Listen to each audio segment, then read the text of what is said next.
munhu wese anovaziva kuti vanoita sei, vanopedza masports, vanopisa kwete zve2 days zveupenyu hwese. So kugoshumba vanosapota Makingwazi zvekurevesa.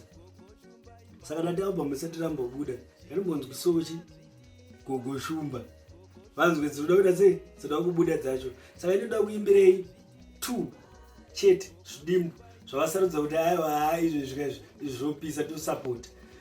Saka imwe yacho yekutanga inonzi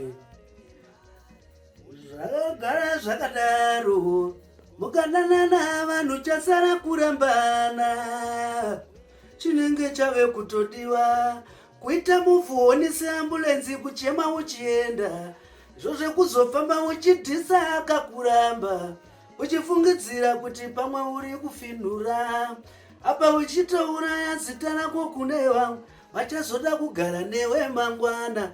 Panorambana mukadzi nemuru, dzimwe nyaya dzinozotaurwa, vanhu varambana, chimwe achitsi chokwadi, imwe ingori bitanesi nokururwadziwa ikoko. Right, yechi2 ino yasarudzwa naGogo futi ndiye nyaya yemakuwa iyi. Makuwa akaitwa nemunhu wemukadzi zvinge zviri nani zvinotaurikawo, but kana amurume manje amen. Saka tiri kuti ndatambira foni kune varume vese vane makuwa, hanzi uyai parire nyatwa muone chiremba, mazamu yenyu vakauya. Saka zvikuroti kuroti munenge watomuno isidzimaiba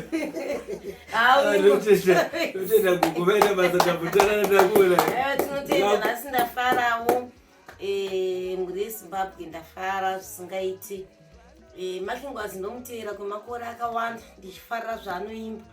Isu hatidi munhu asi tinoda zvaanoita kwatiri, zvinhu zvakanaka.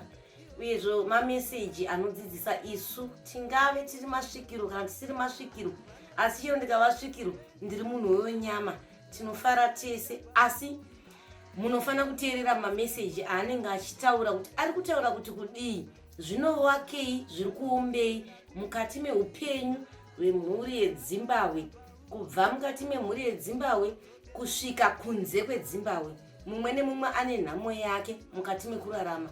Uyezvo paanenge achiimba anenge achirayira nekudzidzisa vasingazive kuti zvinhu zvinofamba zvakadii. Saka nhasi Makingwazi ari mukati memusha wangu, tiri kufara, tiri kutandara zvedu kuti aiwa tatsikwawo nemuimbi muhombe vanomusapota vakawanda. Uyezvo rambai muchisapota mukomana uyu, mwana wamai Cecilia, zviendeke mangwana zvigova zvakajeka. Endi mangwana tizova tiri vanhu vekuti tisamudzikisire pane zvaanoimba, nekuti anotoimba zvinhu zvekuti mumwe munhu unenge uchida kusangana nezvimwe zvinhu kana kuti kurarama mune zvimwe zvinhu, iye anogona kukwanisa kuita zvinhu zvakanaka kana kukuudza nemashoko, asi muchiti muimbi chete. Zvimwe zvipo vazhinji veZimbabwe, zvimwe zvipo zvinongouya kuti munhu ave nekudzidzisa vasingazivi, vanoziva vachienda nenzira dzavo. Asi nhasi ndiri kupa kutenda chose mukomangwazi.